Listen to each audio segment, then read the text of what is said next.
Hi, Dr. Peterson. My name is Shauna, and my question is it seems like mothers from Gen X or before were made of sterner stuff and handled lots of responsibilities really well.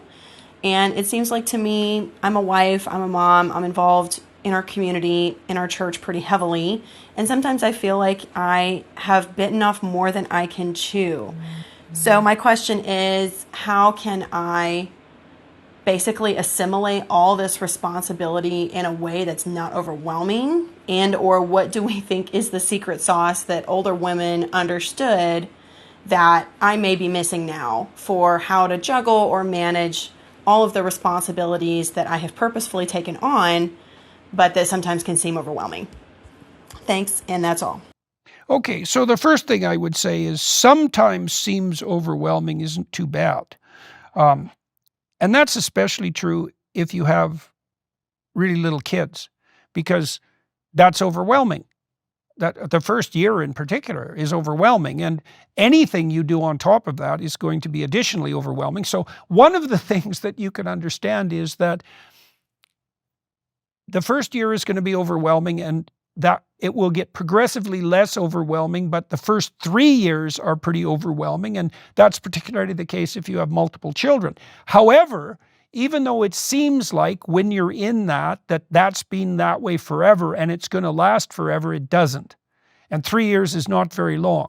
It's a weird thing because when you have kids, it isn't very long until it seems like you've always had them, and it's always just going to be like it is with these little kids. And that's just not true. That flies by in a flash.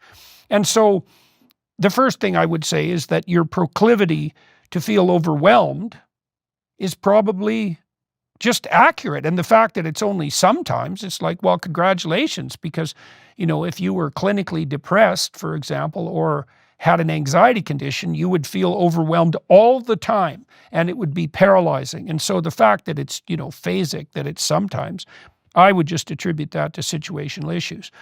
Do you I, can do yeah, you do you think that back in the day, so she was saying Gen X yeah. before that, do you think those mothers had more help from family?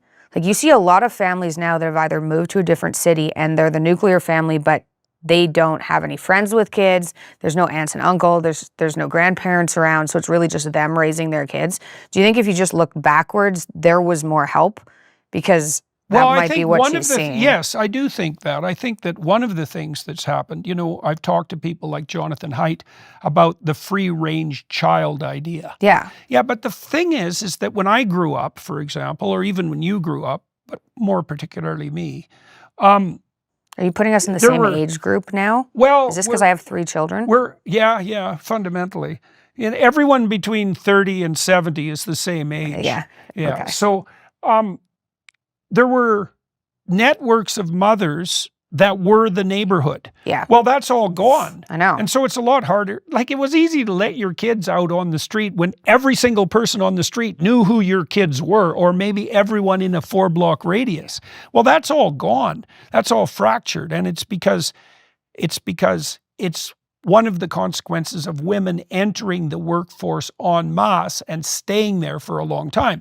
Now, I'm not down on women because of that. I mean, it's really complicated because Grandparents are also missing. well, there's that too, and that's partly because people are mobile, right? And they move to where the economic opportunities are. So, I mean, what we did when we went to Boston, when we moved to Boston, your mom and I, is we developed a network of family, of friends, other people with little kids quite quickly. And, we babysat for each other, and your mom took care of kids from the neighborhood. That was her job for a while. You have to, if you're overwhelmed, distributing the load is a worthwhile aim. And you can certainly do that by sharing childcare with friends. Make some friends who have children. Now, that often is difficult for people too. When we were in Boston, we were the youngest people with the oldest kids that we knew. And we didn't start having kids till, well, we were in our late 20s. So, Wow. you don't know how much the situation has changed. And were people before more resilient? Probably not. Well, maybe. I'm not sure. Torn on that. It, I, it's very, very hard to say. I think their expectations for comfort were probably much lower. Like if I think of my grandmother, on my dad's side, Oh, her you can't niece. choose that as an example. Well, you can to some degree. I mean, she lived in a log cabin that was insulated with cardboard through the Saskatchewan winter, cooked for threshing crews, took care of multiple kids, worked as a cleaning woman for families in the neighborhood, and took care of a bunch of animals. Plus she split all the wood for the winter. Like, her expectations for comfort were remarkably minimal. And that is a form of resilience, Makes you a little mean, though.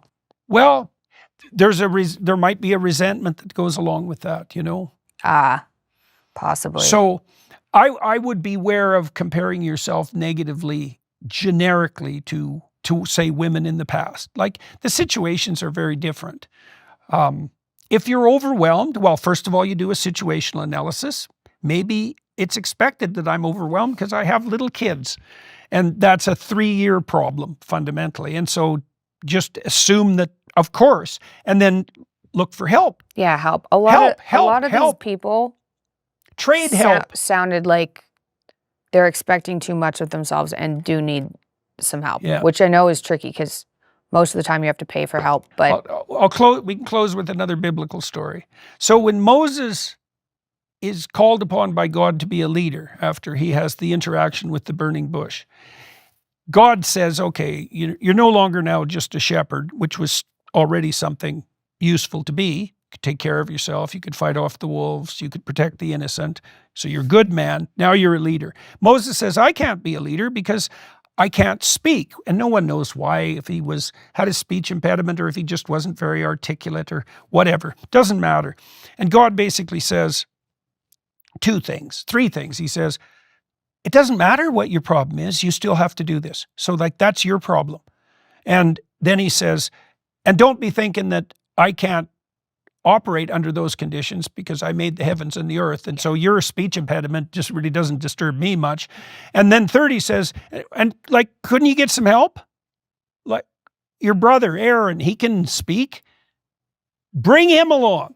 What does that mean? There's more than enough for everybody to do, and you're not exactly asking for help when you reach out to other people. You're trading help, right? You're engaging in Benjamin Franklin said this, for example, when you move into a new neighborhood, he said, the first thing you should do is ask a neighbor for a small favor, a cup of sugar, something trivial. Why? Well, because they've done something for you. And you can get the trading game going. And so you're not asking for help. You're developing a community where you can share resources. And that's beneficial to everyone. It's not a favor. Churches are probably a good place for that. Well, that's, yes. If you have no idea what to do. Well, probably hypothetically and in reality. Right. Yes. You go to church, find some young families, and get the ball rolling. If you have a problem as a mother of kids of a certain age, you can be certain that 80% of the mothers have the same problem. Yeah. So there's absolutely no reason to assume. You made this comment with the trad wife movement. It's like, well, lone woman on the prairie taking care of 6 kids. Well, no. Right. Community.